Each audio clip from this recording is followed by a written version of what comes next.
Bonsoir à tous les papas et les mamans du quartier Koweït, 6 à Yopougon. Nous sommes présentement au Carrefour Koweït, à Yopougon, Côte d'Ivoire. Et aujourd'hui, 5 octobre 2025, nous sommes encore à notre rendez-vous hebdomadaire du plein air. Nous allons vous prêcher la manne fraîche. Amen. Je suis le pasteur Daniel et j'ai été engendré par Frère Christ Moïse, le fils de l'homme, l'homme 3 fois sec, celui qui ne pêche pas et qui ne peut pécher, le Mashiach du Seigneur. Ce soir, nous revenons encore sur le thème du dimanche dernier, les contradictions de la Bible au sujet de la divinité de Jésus. Jusqu'à ce soir, tous les chrétiens ne s'accordent pas pour nous dire exactement si Jésus est Dieu ou bien il est un homme à côté de Dieu ou bien un petit homme à côté de Dieu, petit Dieu. Jusqu'à ce soir, les chrétiens, toutes tendances confondues, ont des positions contradictoires par rapport à la personne de Jésus. Il y a un groupe de chrétiens qui croient que Jésus est Dieu. Il y a un autre groupe de chrétiens qui croient que Jésus est un envoyé de Dieu. Il n'est qu'un prophète. C'est un fils que Dieu aurait envoyé. Alléluia. Mais ces positions contradictoires là, leur source là, c'est la Bible. Alléluia. Car c'est la Bible qui nous révèle d'un côté que Jésus n'est qu'un envoyé de Dieu. Et la même Bible nous révèle de l'autre côté que Jésus est Dieu. Donc si aujourd'hui les chrétiens sont divisés, c'est à cause de la Bible. Alléluia. Car la Bible est un livre contradictoire. Il y a trop de contradictions dans la Bible. C'est pourquoi nous disons par la main fraîche que la Bible n'est pas la parole de Dieu. Alléluia. Avec la même Bible, on peut démontrer que Jésus n'est pas Dieu. Amen. Avec la même Bible, on peut démontrer aussi que Jésus est Dieu. Mais là, quelle position choisir? Elle dit Dieu ou bien ne l'est pas. Quelle position choisir? Je pose la question à tous ceux qui croient la Bible, qui prennent la Bible comme leur absolu, qui prennent la Bible comme leur Dieu, et qui considèrent que la Bible est la parole de Dieu. Là. Quelle position choisir au sujet de la divinité de Jésus? On va commencer avec une écriture, rapidement. Jean 8, verset 16. Un autre plan. Et Jean 5, verset 20. On commence par Jean 8, verset 16. Là qui fait Jean 8, oui, verset 16. Oui. Et si je juge, mon jugement est vrai. Ça c'est Jésus qui parle. Et si je juge, mon jugement est vrai. Car je ne suis pas seul. Je ne suis pas seul. Mais le Père qui m'a envoyé. Le Père qui m'a envoyé est avec moi. Alléluia. Jésus dit qu'il n'est pas seul. Mais le Père qui l'a envoyé est avec lui. Si je me base sur ce passage, je peux aisément dire que Jésus n'est pas Dieu. Il n'est qu'un envoyé de Dieu. C'est écrit, c'est clair, c'est propre. Mais là, toi qui crois la Bible, tu dis quoi? Il y a plus ça dans ta Bible. Ta Bible que tu crois être la parole de Dieu là. C'est là-bas que c'est écrit. On retourne dans Jean 8 là. Verset 18. Lecture. Je rends témoignage. C'est Jésus qui parle toujours. Je rends témoignage de moi-même. Et le Père qui m'a envoyé. Rends témoignage de moi. Alléluia. Jésus dit encore qu'il a un Père qui l'a envoyé. Lui-même d'abord, il rend témoignage de lui-même. Et puis le Père qui l'a envoyé aussi rend témoignage de lui. Donc ici, sur l'écriture, on peut aisément voir qu'il y a deux personnes là. Voilà. Il y a le Fils qui rend témoignage de lui-même. Et puis le Père qui l'a envoyé, qui rend aussi témoignage de lui. Donc Jésus n'est qu'un envoyé de Dieu. Donc on dit à ça là. On ne peut pas croire que Jésus soit Dieu, c'est pas possible. Puisqu'il y a quelqu'un qui l'a envoyé. Qui peut envoyer Dieu? Alléluia. Oh, Jésus lui a été envoyé. Donc, selon le passage, il n'est pas Dieu. Alléluia. On a dit dans Jean 8 là, verset 42. Lecture. Jean 8, oui, verset 42. Oui, Jésus l'a dit. Jésus dit, si Dieu était votre Père, si Dieu était votre Père, vous m'aimeriez. Vous m'aimeriez. Car c'est de Dieu que je suis sorti, et que je viens. Je ne suis pas venu de moi-même, mais c'est lui, Dieu, qui m'a envoyé. Alléluia. Jésus n'est qu'un envoyé de Dieu.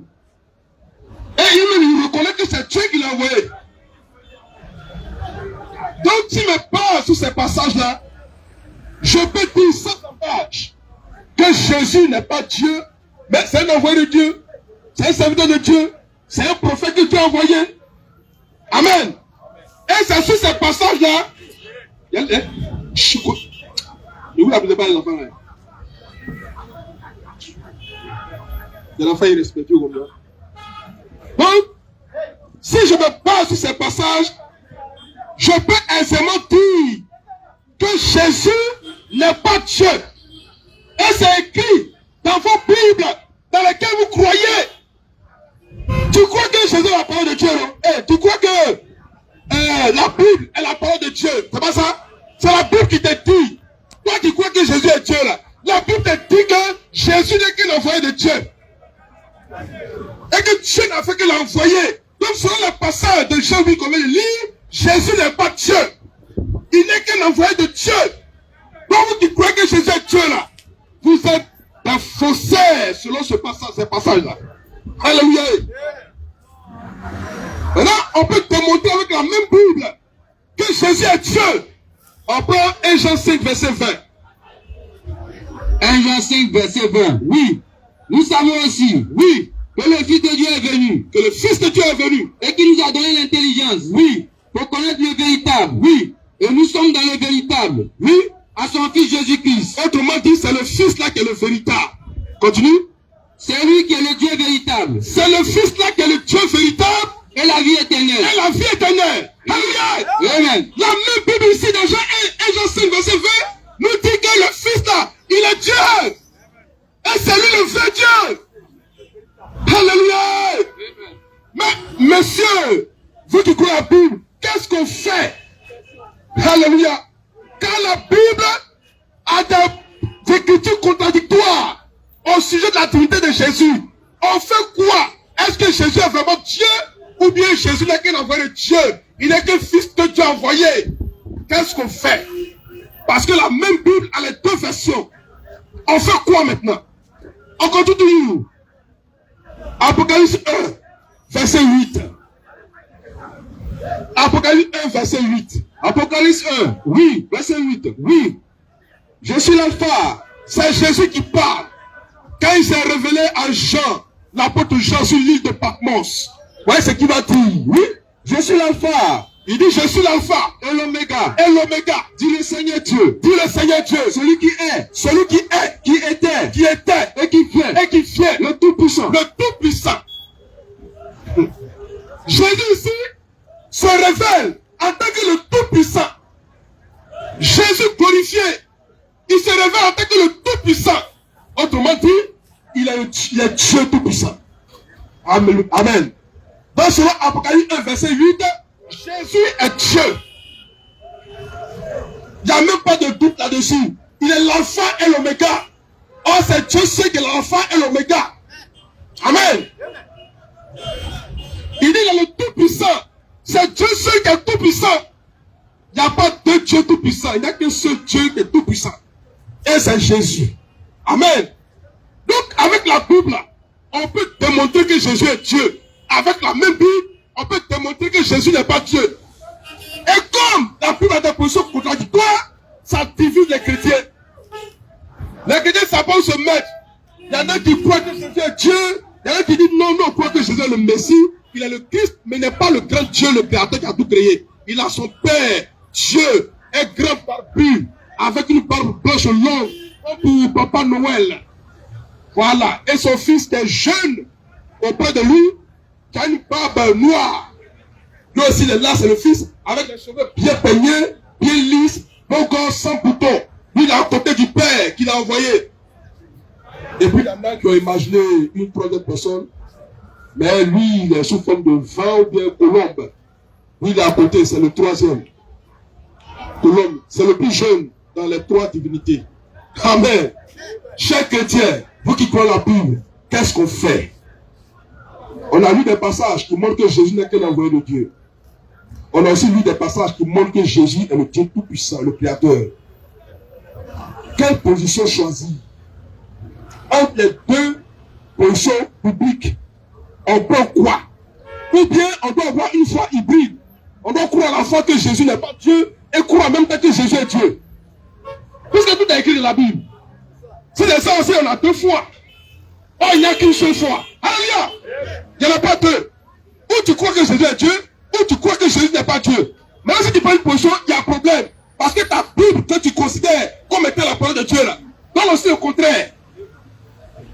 Oh, c'est vous qui dites que on doit prendre tout ce qui est écrit dans la Bible. On doit croire la Bible à 100%. On doit prendre tout ce qui est écrit. Et il y a un missionnaire qui dit que lui là, il ne peut rien dire qui ne soit pas dans la Bible. Tout ce qu'il dit, tout ce qu'il fait vient de la Bible. Ce missionnaire, c'est Gédéon Latejouva. Donc, Gédéon Latejouva, comme tu crois en tout ce qui est écrit dans la Bible là-haut, est-ce que tu es prêt à croire que Jésus est Dieu? Et est-ce que tu es prêt à croire en même temps aussi que Jésus n'est pas Dieu? Parce que sa position, je la connais. Je l'ai entendu, pour lui, Jésus est Dieu. Mais il est écrit aussi dans ta Bible que Jésus n'est qu'un envoyé de Dieu. Donc comment tu vas expliquer ça là? Faut nous dire ça. Mais il y a écriture qui montre que Jésus n'est qu'un envoyé de Dieu. Et puis il y a écriture qui montre que Jésus est Dieu. On choisit quoi entre les deux positions? Et comme tout ce que tu fais, tout ce que tu dis vient de la Bible, alors prêche les deux versions de la personne de Jésus. Alléluia! On lit encore un dernier passage. Apocalypse 1, verset 18. Apocalypse 1, oui, verset 18. Oui, je suis le premier. C'est Jésus qui parle. Je suis le premier. Et le dernier. Et le dernier. Et le vivant. Et le vivant. J'étais mort. J'étais mort. Et voici. Et voici. Je suis vivant. Je suis vivant. Au siècle. Au siècle. Des siècles. Des siècles. Je tiens les clés. Je tiens les clés. De la mort. De la mort. Et du séjour. Et du séjour. Des morts. Des morts. Alléluia. Il n'y a qu'une seule personne qui peut tenir les clés de la mort et du séjour des morts. C'est Dieu lui-même. Or ici, Jésus dit, il lui tient ça. Il était mort, maintenant il est vivant au siècle des siècles. C'est qu'il est Dieu. Il est le Dieu tout-puissant. Selon ce passage. Mais le problème là, c'est qu'il y a des passages aussi qui montrent que Jésus n'est qu'un envoyé de Dieu. Donc on fait comment maintenant? Pour vous qui croyez la Bible, qu'est-ce qu'on fait? C'est pourquoi quand on vous dit que la Bible n'est pas la parole de Dieu là, faites attention à ce qu'on dit, hein, depuis 2008. Christ Moïse, le fils de l'homme, il crie haut et fort que la Bible n'est pas la parole de Dieu. Toi, tu ne veux rien entendre. C'est la parole de Dieu. La parole de Dieu vient justifier les deux positions contradictoires de la Bible. Viens à justifier ça. Viens, tu vas nous démontrer une position claire de la Bible sur la divinité de Jésus. Viens nous démontrer ça. La Bible, beaucoup de choses sont écrites dans la Bible. Mais la Bible ne peut même pas expliquer. Elle-même, ces deux positions contradictoires, la Bible ne peut pas expliquer ça. La Bible n'a jamais été la parole de Dieu.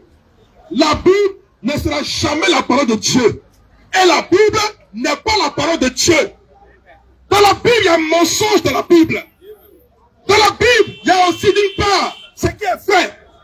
Dans la Bible, il y a des écritures qui sont inspirées du diable. Dans la Bible. Dans la même Bible, il y a des écritures qui sont inspirées de Dieu. Dans la Bible, il y a les ténèbres. Dans la même Bible, il y a la lumière. C'est pourquoi la Bible ne peut jamais être la parole de Dieu. Il y a trop de mensonges dedans. Et pas plus tard que ce matin, on a attrapé l'apôtre Paul qui a écrit des bêtises dans la Bible. Alléluia! Car l'apôtre Paul nous a trop menti. Il a écrit des choses qui sont fausses. Oh, c'est lui qui a osé parler pour dire que toute écriture est inspirée de Apôtre Paul, tu es un menteur. Toute écriture n'est pas inspirée de Dieu. Il y a des écritures dans la Bible qui sont inspirées du diable. Et parmi ces écritures, Romains 8:34 fait partie de ces écritures-là. Alléluia! Romains 8:34 est une écriture qui est inspirée du diable. Bâtard là. Apôtre Paul, le chouchou des chrétiens. Voilà, apôtre Paul a parlé, c'est un Israélite. Et cet apôtre Paul nous a fait croire que c'est lui qui a posé le fondement de l'église. Toi, tu es un menteur. Toi, apôtre Paul, tu n'étais même pas encore converti lorsque l'église existait. Quand tu es converti là, tu es rentré dans l'église qui était déjà là. Donc, par quelle alchimie, toi, l'apôtre Paul, tu as posé le fondement de l'église? Par quelle alchimie? Menteur. Et on veut nous faire croire que l'apôtre Paul, c'est lui qui coiffait tous les apôtres. Tu as menti. Il n'a rien coiffé ici. Alléluia! L'apôtre Paul, c'est un apôtre voyou. Alléluia! Mais un vrai apôtre quand même. Mais qui a beaucoup fait d'erreurs, qui a beaucoup menti. Qui nous a donné l'écriture l'esprit du diable, de la chair. Et vous avez peur de lui. Et vous voyez, vous avez peur de l'apôtre Paul. Nous, la main fraîche, on s'en fout de l'apôtre Paul. S'il a menti, on dit qu'il a menti. S'il a dit vrai, on dit qu'il a dit vrai. Parce que nous, la main fraîche, nous aimons ce qui est vrai. On n'avale pas tout bêtement, quoi, parce que quelqu'un s'appelle l'apôtre Paul. Nous, on s'en fout de ça. Les titres ronflants, là. Nous, on n'est pas dedans. Ce que tu as dit, là, quand tu as sorti ta bouche, là, est-ce que c'est vrai? Si c'est vrai, on dit amen à ça. Si c'est faux, on dit oh. Monsieur, là, sûrement, tu as menti.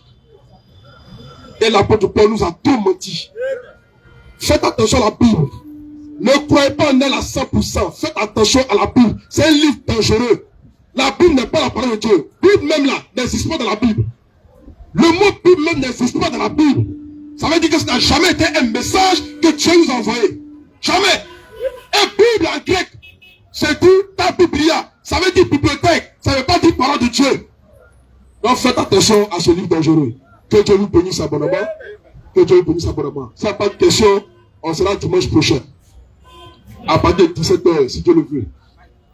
Que Dieu vous bénisse. Bon dimanche et bonne semaine à vous tous. Amen. À très bientôt.